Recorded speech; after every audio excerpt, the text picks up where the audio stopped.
திமுக உருத்தெரியாமல் ஆக்குவதற்கு விஜய் அதுக்கு பிள்ளையார் சொல்லி போட்டார். ஐயோ, இவர்கள் மந்திரி சபைக்குள் வந்தால் ஊழல் தாண்டவம் ஆடும்.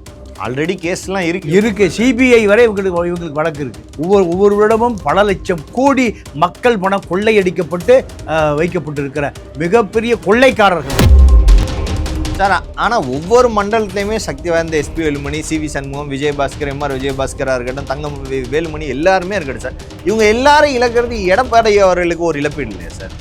இல்லை, எடப்பாடி ஒரே ஒரு மணி நேரத்தில் ஒரு வேலுமணி கண்டுபிடிச்சிட்டார். ஒரு மணி நேரத்தில் சேமா வேலுச்சாமி முன்னாள் அமைச்சர். அது அவர் வரவிடாமல் யார் வச்சிருந்தா? வேலுமணி. செங்கோட்டையனை நம்பி இப்பொழுது அவர்கள் நடுத்தெருவில் நிற்கிறார்கள். பாஜக அதிமுகவை கபலீகரம் பண்ணுவதற்கு அடித்தளமிட்டு அதிமுகவினுடைய எதிரிகள் இவர்கள். இப்போ போன 25 பேரால் இது வரைக்கும் அமைச்சர் பதவி இல்லாமல் ஒரு 5 வருஷமே கட்டுக்கோப்பில் இருக்க முடியல. அடுத்த 5 வருஷம் பதவியே இல்லாமல் இருந்தால் என்ன சார் ஆகுது? அப்படியே மறந்துடுவாங்க, மக்கள் மறந்துடுவாங்க. இவங்கிட்ட ஆளுக்கு 1000 கோடி இருக்குது, பறிச்சு எடுக்கணும். நல்ல மக்கள் சொத்து. அதிமுக ஜெயிக்கல, மந்திரி ஆக முடியல. சரி, திமுக அதிமுக ஜெயிக்க, அதுலேயாவது மந்திரி ஆகலாம், அதுலேயும் ஆக முடியல. வேற எங்கே ஆகுது? தாவு. ஆமாம் சார், ப்ரெஸ் மீட்டில் சிவி சண்முகம் எடப்பாடி தெரிஞ்சதெல்லாம் நீக்குவது நாளைக்கு அவரே நீக்கிறோன்னு சொல்கிறாரு. இன்னைக்கு கடைசி ப்ரெஸ் மீட்லாம் பார்க்கும்போது நாங்கள் என்ன கேட்டோம், எல்லாம் உட்காந்து கலந்து ஆலோசித்து முடிவெடுப்போம் தானே கேட்டோம். அது அப்படியே ஒரு சேஞ்ச் இருக்கு சார். வேற வழி இல்லை, தெருவுக்கு வந்தாச்சு.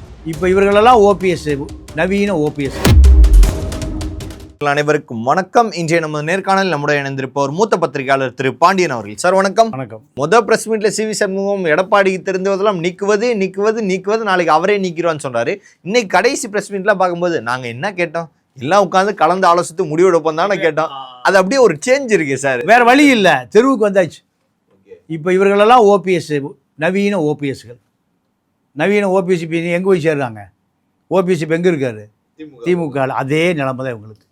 இது இவர்கள் எல்லாம் யாரால் நம்பி கெட்டார்கள்? செங்கோட்டையனால். இவர்களுக்கு அரசியல் தெரியாது, செங்கோட்டையனுக்கு அரசியல் தெரியாது. செங்கோட்டையனுக்கு எதிர்காலத்தில் இவர்களை சேர்த்தா நீங்கள் முஸ்லீம் லீக், கம்யூனிஸ்டுகள், சிறுத்தை, காங்கிரஸ் இது இருந்தால் தான் நாடாளுமன்ற தேர்தலில் பாஜக எதிர்ப்பு மக்கள் ஓட்டு போடுவோம்.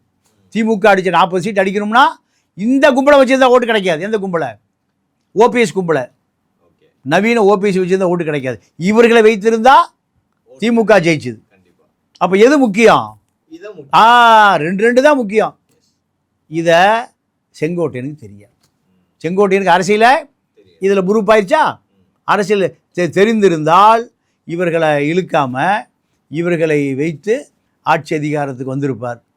ஆட்சி அதிகாரத்துக்கு வந்த பிறகு அப்புறம் இவர்களை உடைச்சி தனியாக எடுத்துருக்கணும். அதுதான் செஞ்சுருக்கணும். இப்போ என்ன நடந்ததுன்னா, விஜய் கூட சொல்லிட்டார், அவர்களை அப்புறம் பார்த்துக்குவோம், அப்புறம் வச்சுக்கலாம், கிடப்பில் போடுங்க. ஏன்னா ஓட்டு போட்டு இப்போ 6 மாதம் தாங்கும் இந்த ஆட்சி. இவர்கள் போட்டால் 144 6 மாதம் தாங்கும். 6 மாதத்தில் கண்டிப்பாக எடப்பாடி அவங்க சேர்த்த மாட்டார். அப்போ வேறு வழி, வாசலில் தான் காத்திருப்பாங்க. காத்திருப்போர் பட்டியல் அவர் தெளிவாக அரசியல் சொல்லி. இப்போ அவருக்கு பின்னாடி ஒரு ஐஏஎஸ், ஐபிஎஸ், ஒரு அரசியல்வாதிகள் குழு ஒன்று இயங்குது. யாருக்கு? விஜய் அவர்களுக்கு.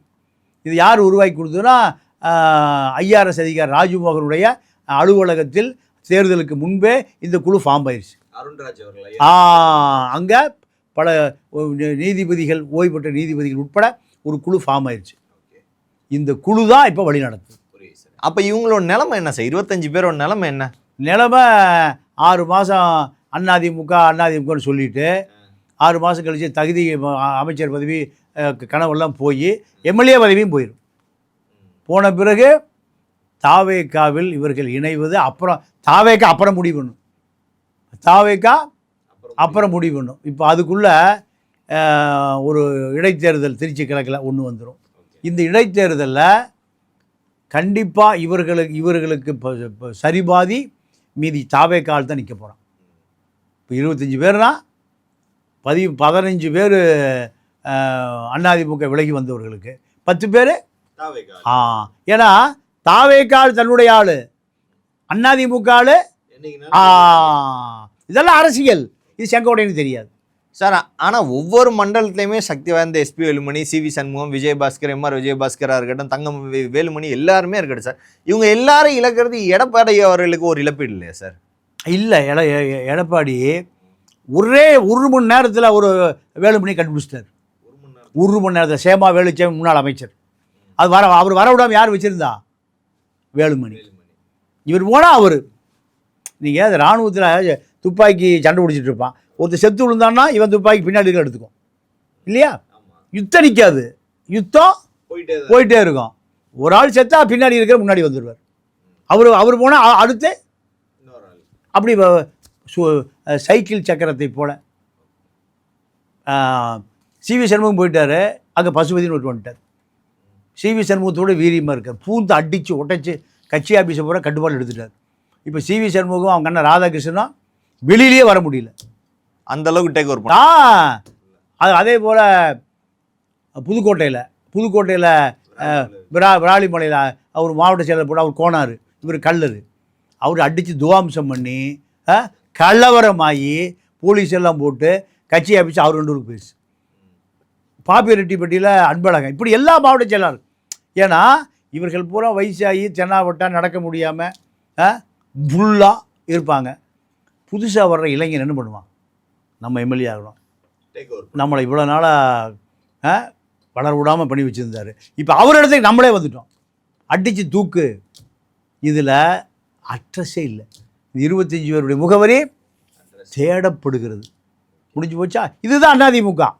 திமுக இப்படி நடக்காது சார். ஆனால் ஒரு ஆள் போகிறது வேற, 25 பேரை ஒரே ஐடியா தூக்குறது வேற இல்லையா சார்? அது ஒரு பெரிய நம்பர்ஸ் இல்லை சார். 25 பேர் பெரிய நம்பர்ஸ் தான். சசிகலா காலத்தில் நடந்தது. டிடிவி தூக்குனார், ஓபிஎஸ் தூக்குனார், எல்லாம் காணாமல் போயிட்டான். இப்போ யார் இருக்கா? எடப்பாடி இருக்கார். ஏன்னா ரெட்டையில் யாரிடம் இருக்கோ அவர்கள் தான் அரசியல் பண்ண முடியும். இப்போ ரெட்டையில் யார்கிட்ட இருக்குது? எடப்பாடிட்டு இருக்கு, எடப்பாடி தான் இருக்குது. அதனால் இவர்கள் கொஞ்சம் 6 மாத காலம், அதுக்கு பின்னாடி இவருடைய அரசியல் வாழ்க்கையே முடிஞ்சு போயிடும். எதுவுமே பண்ண முடியாது. ஏன்னா அரசை நம்பி புருஷனை கைவிட்ட கதை மாதிரி எடப்பாடியை கைவிட்டது செங்கோட்டையனை நம்பி. செங்கோட்டையனை இப்போ சொல்லி அங்கே எடுபடுறதில்லை. நீங்கள் சொல்லிட்டீங்களா, நான் பார்த்துக்குறோம். அங்கே பல செங்கோட்டையன் இருக்காங்க, பல செங்கோட்டையன், பின்னாடி பல செங்கோட்டையன், முன்னாடி பல செங்கோட்டையன். செங்கோட்டையன் கூட போன சத்யபாமா அவர்களுக்கு கூட அமைச்சரவை பதவி கொடுக்கலையே சார். இன்னைக்கு அவருக்கு மட்டும்தான் அமைச்சரவை கொடுத்துருக்காங்க. இப்போ அவரே என்னங்கிறாரு, எனக்கு ஒரு பத்திரப்பதிவு துறை இருந்தால் நல்லாயிருக்கும், கட்டிங் வாங்கலாம். சண்முகவேல் அவருடைய இப்போ பினாமி சண்முகவேல் 1000 கோடி வச்சுருக்க சண்முகவேல் வந்து போகிறார், யாருக்குமே தெரியாமல். இப்போ சண்முகவேலை வச்சு என்ன ஏதாவது பண்ண முடியுமா, அதை பார்த்துக்க இதை பார்த்துக்க. இப்படி இப்போ செங்கோட்டையன் இப்போ இது இந்த ஃபைனான்ஸ் டிபார்ட்மெண்ட்லேயே எனக்கு தெரிஞ்ச வருஷம் ஒரு 1000 கோடி 2000 கோடி வந்துடும். அது திட்ட மதிப்பீடு பட்ஜெட் இருக்குல்ல, ஒரு 500 கோடி ரூபா, இந்த இதுக்கான 500 கோடி ரூபா, இதை ஒரு வங்கியில் எங்கள் வங்கியில் போடுங்கன்னு எஸ்பிஐ சேர்மன் வந்து நிற்பார். 500 கோடி ஒன்று எஸ்பிஐக்கு அனுப்புவாங்க. 1/2% எவ்வளோ ஆச்சு? இந்த பக்கம் ஒரு 1000 கோடி 1/2% என்ன ஆச்சு? 50 லட்ச ரூபா வந்துடும். இப்படி வந்துட்டு தான் இருக்கும். யார் கண்ணுக்கு தெரியாமல் ஃபைனான்ஸ் செக்ரட்டரி வாங்கி கொடுத்துட்டே இருப்பார். சாதாரண டுபிட்கோவில் 50 கோடி பட்ஜெட்டு ஒரு வங்கியில் போட்டு வைக்கணும்னு இந்தியன் பேங்க் வந்து நிற்பாங்க. 50 கோடி அப்படியே அங்கே டெபாசிட் கொடுப்பாங்க. அந்த திட்டம் நடக்க பணத்தை ரிலீஸ் பண்ணணும். 50 கோடிக்கு 1/2%, 50 லட்சம். இப்படி இப்போ ஃபைனான்சியலையும் கொட்டு பணம். இந்த திராவிட இயக்கம் வந்த பிறகு பணம் கொடுத்தா தான் அரசே நகரும். இது அதே இடத்துல நிற்கும். இதுதான் திராவிட மாடல் அரசு. இந்த இப்போ போன 25 பேரால் இது வரைக்கும் அமைச்சர் பதவி இல்லாமல் ஒரு 5 வருஷமே கட்டுக்கோப்பில் இருக்க முடியல. அடுத்த 5 வருஷம் பதவியே இல்லாமல் இருந்தால் என்ன சார் ஆகுறது? அப்படியே மறந்துடுவாங்க, மக்கள் மறந்துடுவாங்க. இவங்கிட்ட ஆளுக்கு 1000 கோடி இருக்குது, பறித்து எடுக்கணும். நல்ல மக்கள் சொத்து. ஏன்னா 2 திராவிட இயக்கங்களை செய்ய மாட்டேன். ஏன்னா அடுத்து நம்மகிட்ட வந்துடுவாங்க. அடுத்த ஆட்சி அவங்க வந்தால் நமக்கு அதுதான். நீங்கள் இந்த திருட்டு திராவிட அரசு 2 பேருமே சாதாரண நம்மகிட்டெல்லாம் பல 1000 கோடி மக்கள் சொத்து அப்படியே கொள்ளையடித்து வச்சுருக்கான். எவனுக்கு கோபமே வரமாட்டேங்குது. கோபம் வராமல் இந்த அண்ணாதுரை கருணாநிதி கும்பல் பண்ணி வச்சிட்டான். கருணாநிதி குடும்பம் இன்றைக்கி பல லட்சம் கோடியை வச்சுருக்கு. எல்லாம் கொள்ளையடிச்சது தான். சசிகலா ஜெயலலிதா வீட்டு வேலைக்காரி, 10 பாத்திரம் கழுவ வந்த பெண்மணி, அந்தம்மா 5 லட்சம் கோடி இருந்தது. அப்போ எவனுக்குமே இங்கே கோபமே வரலையே. 2000 கொடுக்குறியா, 200 கொடுக்குறியா, இப்படி தானே கேட்குறான். இதுதான் திராவிட மாடல் அரசியல். அதிமுகவை சேர்ந்த எம்எல்ஏக்கள், அதாவது விஜய் அவர்கள் கண்டிப்பாக அமைச்சரவையில் இடம் கொடுப்பாருன்னு பெரும்பான்மையை நிரூபிக்கும் போது 25 எம்எல்ஏக்கள் விஜய் அவர்களுக்கு ஆதரவு எந்துன்றாங்க. அதிமுகவோட அமைச்சர்கள் யாருமே இல்லை. அதிமுக எம்எல்ஏக்களோட நிலைமை என்ன? அதாவது அந்த ஆதரவு கொடுத்த 25 எம்எல்ஏக்கள் நிலைமை என்ன சார்? அதிமுகவை சேர்ந்த இந்த வேலுமணி தலைமையிலான சட்டமன்ற உறுப்பினர்கள் ஆரம்ப கட்டத்தில் செங்கோட்டையனை நம்பி இப்பொழுது அவர்கள் நடுத்தெருவில் நிற்கிறார்கள். செங்கோட்டையன் தான் இதற்கு காரணம், முழுக்க காரணம். இவர்களாம் செங்கோட்டையனுடைய அணி அதிமுகவை பிளந்து பாஜக அதிமுகவை கபலீகரம் பண்ணுவதற்கு அடித்தளமிட்ட அதிமுகவினுடைய எதிரிகள் இவர்கள் பூரா. நீங்கள் அவர் போய் எங்கே போய் சென்றார் செங்கோட்டையன்? தாவேக்கால. இப்போ இவர்களெல்லாம் அதிமுகவை தாவேக்காவிடம் காட்டி கொடுப்பதற்காக அதிமுகவில் இருந்து கொண்டு செங்கோட்டையனோடு பேசி கொண்டிருந்தார்கள். இது ஒரு பக்கம். இவர்கள் அதிமுகவுக்கு விசுவாசமாக இல்லை இந்த 25 நபர்கள். அதே காலகட்டத்தில் திமுக அதிமுக இணைந்து ஆட்சி அமைத்தால் அதில் மந்திரி ஆவதற்கு தயாராக இருந்த ஆட்கள் இவங்க. அப்போ இவர்களுக்கு என்ன தேவை? மந்திரி பதவி. அதுதான் தேவை. எந்த பக்கம் வேணா இருக்கும் மந்திரி பதவி. சரி, இப்போ எடப்பாடி அதிமுக ஜெயிக்கல, மந்திரி ஆக முடியல. சரி, திமுக அதிமுக ஜெயிக்க அதுலேயே மந்திரி ஆகலாம், அதுலேயே ஆக முடியல. வேற எங்கே ஆகுது? தாவேக்கா. பாஜக ஜெயிச்சிருந்தாலும் இவர்கள் இதை பிளந்துட்டு பாஜக போயிருப்பான். இவர்கள் கொள்கை கோட்பாடு எதுவும் இல்லை. அப்போது நேரடியாக செங்கோட்டையன் எடப்பாடியிடம் பேசியிருந்தால் இந்த 53 சட்டமன்ற உறுப்பினர்களும் ஆதரவு கொடுத்துருப்பாங்க. ஆனால் செங்கோட்டையனுக்கு எடப்பாடியை பழி வாங்கணும், அதிமுகவை பிளக்கணும். இப்போ செங்கோட்டையனை நம்பி வந்த ஆட்கள் தான் இப்போ நடுத்தருவில் நிற்கிறான். நீங்கள் இப்போ சிபிஎம் சண்முகம் சொல்லிட்டாரு, இவர்களை சேர்த்தால் நாங்கள் வெளியேறிடுவோம். அதே போல் மூத்த ஐஏஎஸ் அதிகாரிகள் ஒரு குழு போய் முதலமைச்சர் விஜயை பார்த்துருக்கு. அவங்க சொல்லிட்டாங்க, ஐயோ இவர்கள் மந்திரி சபைக்குள் வந்தால் ஊழல் தாண்டவம் ஆடும். ஆல்ரெடி கேஸ்லாம் இருக்கு, சிபிஐ வரை இவங்களுக்கு வழக்கு இருக்குது. ஒவ்வொருவரிடமும் பல லட்சம் கோடி மக்கள் பணம் கொள்ளையடிக்கப்பட்டு வைக்கப்பட்டிருக்கிற மிகப்பெரிய கொள்ளைக்காரர்கள். இவர்களை சேர்த்திங்கன்னா பட்டு டேஞ்சர். விஜய் மிரண்டு பயந்து சினிமா இங்கிலீஷ் படமெல்லாம் பார்த்துருக்கோம், ஹாலிவுட் படமெல்லாம் பார்த்துருக்கோம். ஆனால் அதுக்கு மேலே ஜொராசி பார்க்கெல்லாம் பார்த்துருக்கோம். இது என்னடா இவ்வளோ பெரிய ஊழலா? ஏன்னா அவருக்கு தெரியாது, அவருக்கு அரசியலே தெரியாது. ஒரு சினிமா நடிகன், சினிமா எந்த படம் ரிலீஸ் ஆனாலும் அவர் பார்த்துருவார். ஆனால் இந்த படம் அவர் பார்த்ததே இல்லை. வேலுமணி படம், விஜயபாஸ்கர் படம், சிவி சண்முகம் படம் பார்த்ததே இல்லை. அதோட ஓரமாக வச்சுட்டார். சபாநாயகர் எப்போ பதவி நீக்கம் செய்கிறாரோ அப்பொழுது நீங்கள் தாவேக்கா விசில் சின்னத்தில் வெற்றி பெற்று உள்ளே வாருங்கள், உங்களை மந்திரி ஆக்குறேன். அதுவரை காத்திருங்கள், காத்திருப்போர் பட்டியலில் வைக்கப்படுவார். ஐஏஎஸ் அதிகாரியை காத்திருப்போர் பட்டியல் வைப்பாங்கள்ல, எந்த வேலையும் இருக்காது. சம்பளம் வந்துடும், காத்திருப்போர் டேபிள் சேரில் உட்காந்துட்டு சாயங்காலம் வீட்டுக்கு போயிட வேண்டியதான். அந்த வேலை தான் இப்போ இவர்களுக்கு. இப்போ இதை தாண்டி இப்போ தாவேக்காக்கு என்ன சூழல்னா, தாவேக்கா இப்போ அடுத்து உள்ளாட்சி தேர்தல் வரப்போகுது. அடுத்து உள்ளாட்சி தேர்தலில் இந்த கூட்டணி பெருவாரியாக வெற்றி பெறணும்னா இப்போ விஜய்க்கு தீய சக்தியை ஆதரவில் ஆட்சி நடக்குது. அதிமுக உடைச்சி அவர்களும் ஆதரவு கொடுத்துட்டாங்க. அப்போது இந்த தூய சக்தி தீய சக்தியாக ஆதரவோடு அரசு நிற்கிது. இதற்கு நடுவில் திமுகவை நீங்கள் உருத்தெரியாமல் ஆக்கணும். திமுக உருத்தெரியாமல் ஆக்குவதற்கு விஜய் அதுக்கு பிள்ளையார் சொல்லி போட்டார். தலித்து வாக்கு பூரா எங்கே வந்துருச்சு? தாவேகா பக்கம் வந்துருச்சு. கிறித்துவ வாக்கு எங்கே வந்துருச்சு? தாவேகா பக்கம். கம்யூனிஸ்ட் எங்கே வந்துருச்சு? விசிகா ஐவர் அணி போய் நேற்று இரவு எங்களுக்கு ஏதாவது மந்திரி பதவி கொடுங்கன்னு யார் சிந்தனை செல்வா, ரவிக்குமார், வன்னியரசு, ஆளூர் ஷாநவாஸ், எஸ்எஸ் பாலாஜி நேராக போய் ஆதவ்கிட்ட சரண்டர் ஆகிட்டாங்க. இப்போ ஆதவ் இவர் வன்னியரசுக்கு மந்திரி, எஸ்எஸ் பாலாஜிக்கு வாரியம், சிந்தனை செல்வனுக்கு வாரியம். இப்போ அதெல்லாம் உறுதியாகி போச்சு.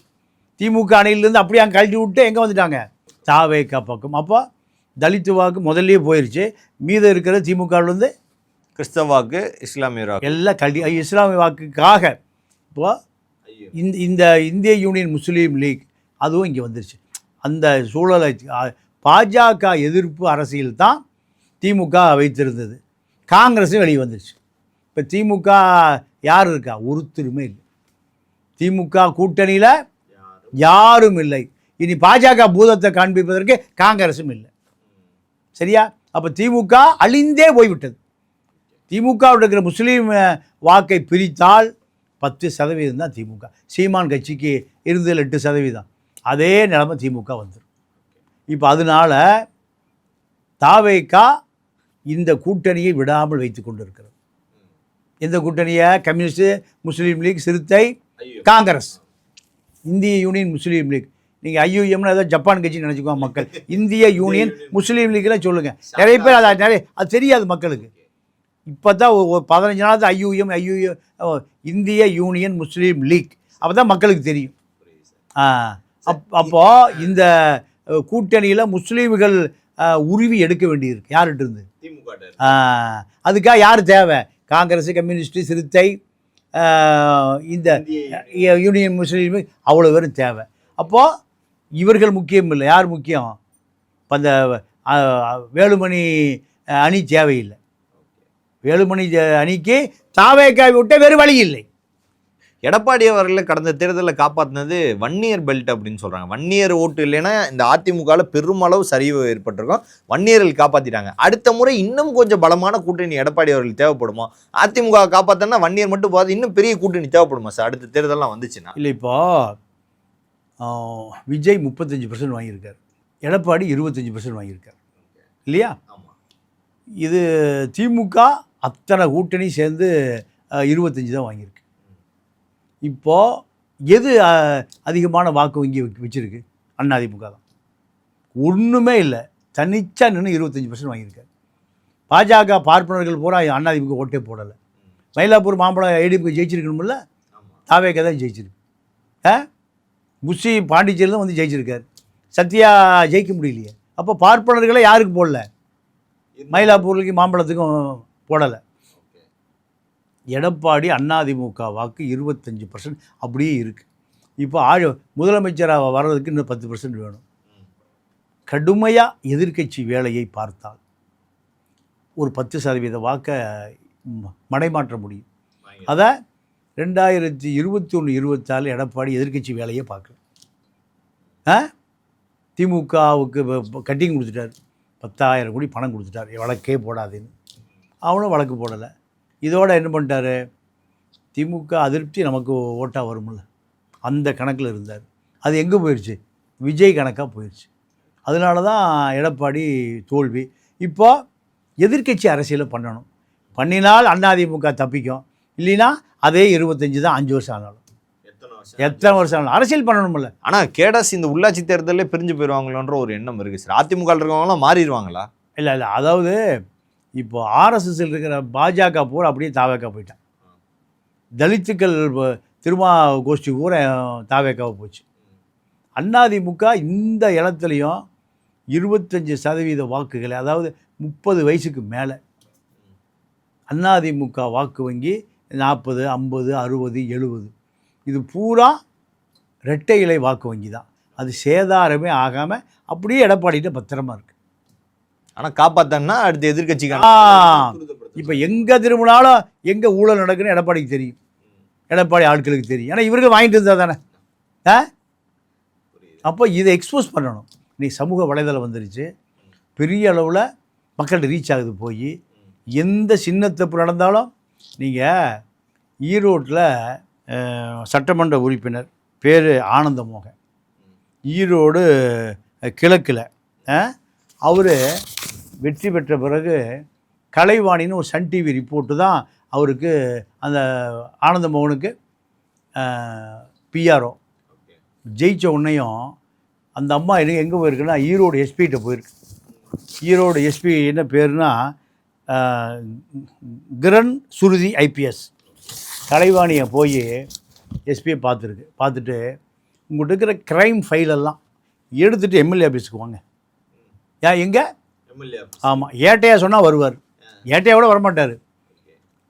எஸ்பியை நீங்கள் நேராக ஃபைல்லாம் எடுத்துகிட்டு வந்துடுங்க. ஆமாம், அந்த அம்மா பழைய சன் டிவி ரிப்போர்ட்டர் கலைவாணி. அந்த அம்மா பதறி போய் கலெக்டர் கூட சொல்லியிருக்கு, என்ன வந்து எம்எல்ஏ ஆஃபீஸ் ஃபைல் எடுத்துகிட்டு வர சொல்கிறாங்க. உடனே கலெக்டர் கூப்பிட்டு பெருந்துறை டிஎஸ்பிகிட்ட கூப்பிட்டு அவங்க அப்பாட்ட, யார் ஆனந்த மோகன் அப்பாட்ட, யாரோ ஒரு பொண்ணு சன் டிவி ரிப்போர்ட்டர் வந்தது, நான் தான் ஆனந்த மோகனுடைய பிஏ, இங்கே இருக்கிற க்ரைம் ஃபைல்லாம் எடுத்துகிட்டு எம்எல்ஏ ஆஃபீஸுக்கு வந்துடுங்க அப்படின்ட்டு போயிடுச்சு. என்ன நடக்குது? உடனே பெருந்துறை டிஎஸ்பி கூப்பிட்டு, அவங்க அப்பா பெருந்துறையில் ஜவுளி கடை வச்சுருக்கார். யார்? எம்எல்ஏவுடைய அப்பா. இப்படிலாம் இருந்தால் 2 நாள் கூட எம்எல்ஏ பதவி நிற்காது. 2 நாள் கூட நிற்காது. உஷாராக இருங்க. இப்போ அந்த சன் டிவி ரிப்போர்ட்டர் போலி ரிப்போர்ட்டர், அந்த அம்மா சன் டிவி ரிப்போர்ட்டர் அல்ல. அந்த அம்மா இப்போ தலைமறைவு, ஆளை காணும். தினகரன் பத்திரிகையில் தலைப்பு செய்தி அதுதான். எஸ்பிஐ மிரட்டிய இது கலைவாணி. இப்போ அந்த அம்மா சன் டிவி ரிப்போர்ட்டர், சன் டிவியில் அந்த அம்மா வேலை பார்த்ததே இல்லை, எல்லாம் போர்ஜரி. அப்போது அந்த அம்மா எதுக்கு அங்கே போயிருக்குன்னா, ஏதோ கிரைம் பஞ்சாயத்து வந்திருக்கு. கிரைமில் அம்மா அந்த கேஸ் எனக்கு முடிச்சு கொடு, உனக்கு நான் ஒரு 5 லட்சம் தர்றேன்னு சொல்லி, இதை முடிச்சு கொடுக்குறக்கு எஸ்பி எங்கே வர சொல்லியிருக்கு? MLA office. இந்த மாதிரி தான் அங்கே இருக்கும். எம்எல்ஏ இருக்க மாட்டார். வந்தோடனையா உட்காருமா, அந்த கேஸ் எடு, அதை முடிய கைது போடு, அதை வாபஸ் வாங்க. எப்படி இப்போயே ஆரம்பிச்சிட்டாங்களா சார்? அது மாதிரி நிறைய கேஸ் பார்த்தேன் சார். நிறைய பேர் கேமரா கைமாக சுற்றி தர்றாங்க. டாக்டரே இல்லை நர்ஸு இருந்த ஒரு ஆள் வந்து வெள்ளைக்கோட்டு. அது என்ன சார் கதை? அதாவது இவங்களை பொறுத்த வரைக்கும் இதெல்லாம் பணம் கிடைக்குன்னு தெரிஞ்சு போச்சு. நீங்கள் விருத்தாச்சலத்தில் தண்ணி தொட்டி கட்டுறதுக்கு ஒரு கான்ட்ராக்ட் 17 லட்ச ரூபா ஒரு தாவேக்கா எனக்கு கொடுத்துரு. தண்ணி தொட்டி கட்டின மாதிரி தான், தண்ணி தேக்கின மாதிரி தான். உடனே அது செய்தியான பிறகு 2 அதிகாரி சஸ்பெண்ட் பண்ணியிருக்காங்க. அதிகாரி யாருக்கு கொடுத்தாரு? தாவேக்காரு. அப்போ யார் தப்பு? அப்போ அதிகாரி என்ன பண்ணுவாங்க? அதே போல் திருவொற்றியூரில் கள்ளச்சாராய் விற்குதுன்னு ஒரு பத்திரிக்கையாளர் எடுத்து போடுறாரு. கள்ளச்சாராயை விற்றதை பிடிக்க வேண்டியது எல்என்டோ இன்ஸ்பெக்டர், அவரை தான் சஸ்பெண்ட் பண்ணணும். அந்த ஜேசிக்கு ரொம்ப வேண்டியவர் எல்என்டோ இன்ஸ்பெக்டர், அவரை சஸ்பெண்ட் பண்ணாமல் கிரைம் இன்ஸ்பெக்டர் சஸ்பெண்ட். பழி ஒரு பக்கம், பாவம் ஒரு பக்கம். இப்படி தான் ஓடுது. இதை விமர்சனம் செய்தால் நீங்கள் டெபர்மேஷன் சூட்டுக்கு வரும். இப்படி மிரட்டினா எத்தனை பேரை ஜெயிலில் போடுவீங்க, எத்தனை பேரை டெபர்மேஷன் போடுவீங்க, எத்தனை பேரை தூக்கில் போடுவீங்க, எத்தனை பேரை என்கவுண்டர் பண்ணுவீங்க? என்ன இது அரசா இல்லை ஏதாவது சினிமா அரசா? சிங்கப்பெண் காவல்துறையா இது வரைக்கும் இருந்து போகிற என்ன கரடி பெண்ணா? இல்லை, சினிமாத்தனமாக இருக்குது. ரீல்ஸு, அதாவது ஒவ்வொரு ஆளையும் மிரட்டுற ஆளுங்க ரொம்ப படித்த பெரிய பதவியில் இருக்கான். இவன் வந்து சும்மா நார்மல் ஆளாக இருக்கான், இவன் போய் மிரட்டுறான், நான் தாவைக்கால் இந்த ஆள் அந்த ஆள் அப்படின்னு சொல்லி. இது ரொம்ப வித்தியாசமாக இருக்குது. இது 67 திமுக ஆட்சி வரும்போது இப்படி தான் இருந்தது. இதே நிலைமை தான். தெருவில் சுற்றுறவன், போகிறவன், வர்றவன், நிற்கிறவன் எல்லாம் அதிகாரம் வந்துருச்சு. காங்கிரஸ்காரங்கிட்ட எம்எல்ஏ கிட்ட தான் அதிகாரம் இருக்குது, கீழே இருக்கிறவனுக்கு அதிகாரம் இருக்குது. அதிகாரி தான் அதிகாரம் பண்ணுவான். இப்போ அதிகாரிகளை மிரட்டக்கூடிய அரசியலை ஆரம்பித்து வைத்தவர் நீங்கள் அண்ணாதுரை தான். அண்ணாதுரை கருணாநிதி கும்பல் தான். இது கடைசியில் எங்கே வந்து நிற்கிது? விஜய் தாவேக்கால வந்து நிற்கிது. நீங்கள் அவர்கள் விதைத்தது இப்போ அவர்களே அறுவடை பண்ணுறாங்க. வேறு வழியே இல்லை, அறுவடை செய்து ஆக வேண்டும். இதையெல்லாம் எதிர்கட்சியாக இருக்கக்கூடிய கட்சியை தாண்டிலும் எடப்பாடி இதை வச்சு ஒரு அரசியல் பண்ணணும், கண்டிப்பாக பண்ணணும். பண்ணினா அதிமுக தாங்கும். திமுக அழிஞ்சு போச்சு. திமுக வரவே வராது. திமுக கூட்டணியில் இருந்த விசிகாவே கும்பிடு போட்டு கிளம்பிட்டாங்க. இப்போ 5 பேர் உதயநிலைக்குழு 5 பேர் எங்கே இருக்காங்க? ஆதவர்ஜன் வீட்டில் கிடக்கிறாங்க. திமுகவுக்கு எண்டு கார்டு போட்டாச்சு. இப்போ அதிமுக அந்த இடத்த பிடிக்கணும் அடுத்த கட்டமாக. அதை செய்யலினா வரலாற்றில் அதிமுக இனிமேல் நீங்கள் வரவே வராது. பல்வேறு கேள்விகளுக்கு பதில் தமைக்காக மிக்க நன்றி சார். நன்றி, வணக்கம்.